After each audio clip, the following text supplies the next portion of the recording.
planning attacks on us like as are acted. And the press reports it in the interests of what in the profession is called objectivity. You go to journalism school, you're taught you have to be objective. To be objective means you have to report what people in power say without any analysis or criticism. So like if you're objective in North Korea, you report what Kim Jong-il says and you don't comment on it. And if you're objective in Britain, you report what Tony Blair says and you don't comment on it. Maybe some commentary around the side does. But the net effect of all of this is the public basically believes it, about half, even after it's been officially rejected. As to the, and in fact those beliefs are highly correlated with support for the war, as you'd expect. So like if I believe the things half the public believes, I'd support the war too. If you compare it with the past, I think it's the opposite of what you described. So take, say, the election of Richard Nixon in 1968-72. I mean, at that time, about 70% of the public regarded the Vietnam War as, I'm quoting, fundamentally wrong and immoral, not a mistake. 70%. No, among elites that was non-existent. So you can't find any, you can barely find any statement like that in the liberal media or liberal critics and so on. The most they could say is that it was a mistake, it's costing us too much and so on. But for the public it was fundamentally wrong and immoral, not a mistake. Nevertheless, they voted for Nixon. You can understand why. Even just forgetting other issues, just on the war issue. I mean, he had a plan for getting the United States. He ran on the program of withdrawing from Vietnam. Okay, and he said he has a secret plan to do it. So, okay. So even on that single issue, people voted for him. And remember, that was after 7 years. 1968 was after 6 years of war. Way worse than Iraq.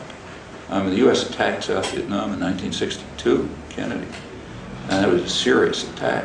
You know, chemical warfare, millions of people driven into concentration camps, bombing by the U.S. Air Force. No protest, nothing here either. It was years before any protest developed. By the time it developed, South Vietnam had been practically destroyed. Even then, the kind of doctrinal system had shifted the discussion to the bombing of North Vietnam. The peace movement went along with that. So most of it was a protest against the bombing of the North, which was bad, but a peripheral issue. The main issue was the destruction of the South. That has, but even after years and years of war and country practically destroyed, and no pretense about, barely a pretense about defending them from anyone, not like Iraq or overthrowing a tyrant, nothing to cover it up, just straight invasion and destruction and massacre. Virtually no protest. When it developed, it was against a serious side issue, and the worst gangsters were elected. I mean, there's been a lot of progress since then in public attitudes. So I think it's the opposite of what you do. I mean, the way it's presented to us is what you described, but I don't think that's what happened. In fact, protest against the Vietnam War was so slight, even at its peak, that to this day, almost no one knows that South Vietnam was the main target of the attack, not North Vietnam, because there was no protest against it. I mean, in England, protest was so slight. I can tell you from personal experience that the person who sort of really ran the international peace movement and almost totally ran it in England was Peggy Duff. If she wasn't a militant kind of woman, she would have gotten 25 Nobel Peace Prizes, but she was excluded because of those characteristics. But she basically ran it internationally and in England almost totally. She had to bring people in from the United States, like me and Izzy Stone, to give talks at public meetings in London, because she couldn't find any well-known British figures who were willing to do it. I mean, a lot of them were against the war. They didn't want to, it's kind of like undignified to stand up in a public rally and oppose it. So that's, I mean, I was in Oxford in 1969, and by then it wasn't even an issue. It was Locke lecture. And I spent practically every night giving talks at houses around Oxford to students, colleges. And I asked, well, we're asking me, and you've got a whole left-wing faculty here, members of the Communist Party and so on. They wouldn't do it. I mean, it's just, you just don't do that kind of thing if you're in the British elite. But even in 1969, the protest was sort of generated from the outside to a large extent, or from popular movements, of course, as they were always doing. And now it's different. It's not wonderful, but it's better than it was. If you think about it, the Iraq War was unique in the history of Europe. Hundreds of years of history. Try to find an example. I think this is the first time in the whole history of European violence, which conquered the world, that a major war, even a minor war, was protested massively before it was undertaken. I can't think of an analog to that. I can just say, Noam, the biggest demonstration ever against the Vietnam War in London, I was on it, was 100,000 people. The big demonstration against the war here, with almost 2 million people. Wonderful. Next, sorry, Idris, and then the final question. I want to ask about the elections again, given that, the elections are coming up over here as well. So I just wanted to draw a parallel between what probably will happen now and what happened in the US elections. Given the amount of resentment that there was against the Bush administration, and then the opposition to the Bush administration was seen as not being too different. So, and then people, the leadership on the left, in a way, threw the weight behind, not exactly threw the weight behind Kerry, but advocated that, Kerry should be like, they should vote Kerry just in order to get Bush out. But the question is that, given that at the beginning, there were almost 35% people who wanted Ralph Nader to run, and later on, I feel that this was a moment when some kind of a third-party movement could have developed if all those voices had been taken into account. Instead, those felt marginalized, and they felt that they could not make a difference. See, 35, maybe 100% wanted Nader to run, but probably 100% would want Mickey Mouse to run. Just because they think the system ought to be open. Doesn't tell you anything about support. Nader's support was very slight. And if you want to build a third party, I think it makes sense to develop a third party political alternative, but you don't do it by showing up every 4 years and saying, vote for me. If you're seriously interested in developing an electoral alternative, you do it every day.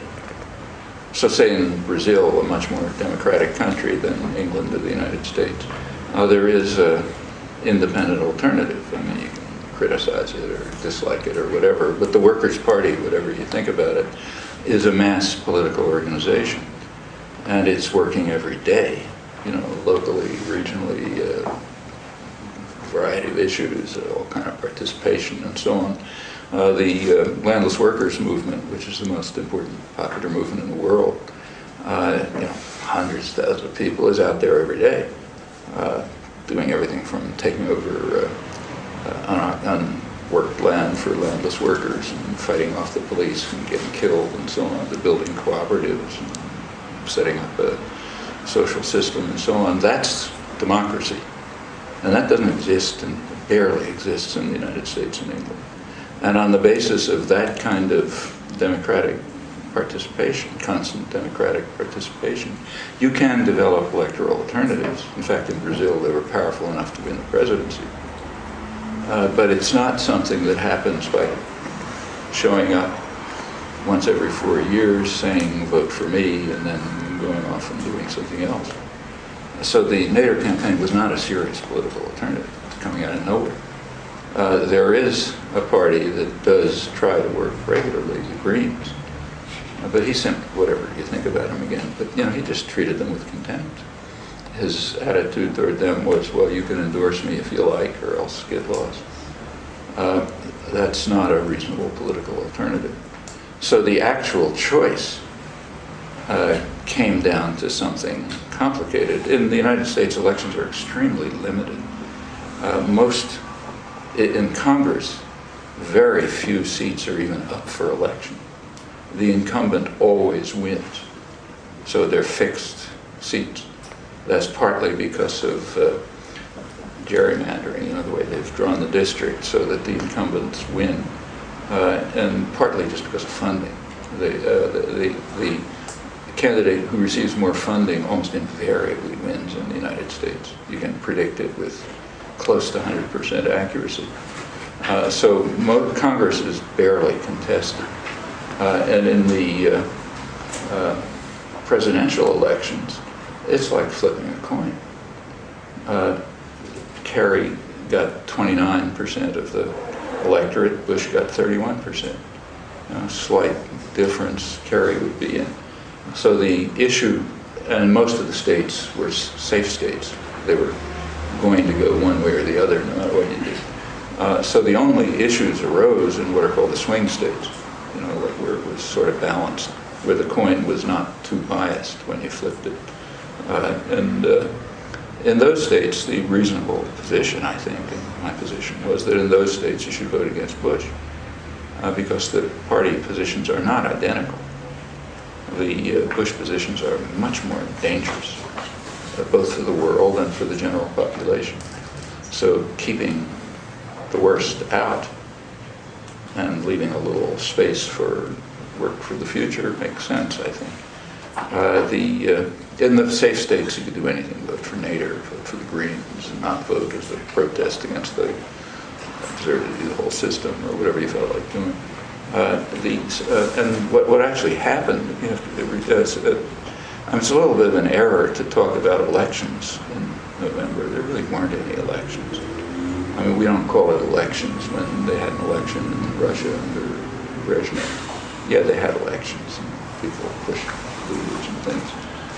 But the elections are run very explicitly by the public relations industry. I mean, it's not a secret. They're given the task of selling candidates, and they do it exactly the way they sell toothpaste. I mean, if you turn on and see an ad on television, you don't expect to be informed. What you expect to be is deceived. The point is to deceive the public. That's a major task of business. Business, contrary to, again, what you learn in economics departments, business despises markets. They're afraid of markets, they hate them, they want to destroy them. In economics courses, they give you slogans about informed consumers making rational choices, but business spends hundreds of billions of dollars a year to prevent that. They delude you, and the same with elections. So people had no idea what the candidates stood for. It was just which image you prefer to be deluded by. Do you like John Kerry, goose hunting and driving a motorcycle, or do you like George Bush living on his fake ranch that they built for him, sleeves rolled up, and sort of ordinary guy? But it's not an election in any serious sense. I think we have to go. I promised you a question, but I'm told that we have to vacate this room fairly quickly. Thanks very much indeed, Noam Chomsky, for coming and speaking to the press conference. All the tickets for the events in Edinburgh were sold out long time ago, and I've been offered family pets and various things in order to provide tickets. It's not possible. Thank you very much, Noam Chomsky. Thank you.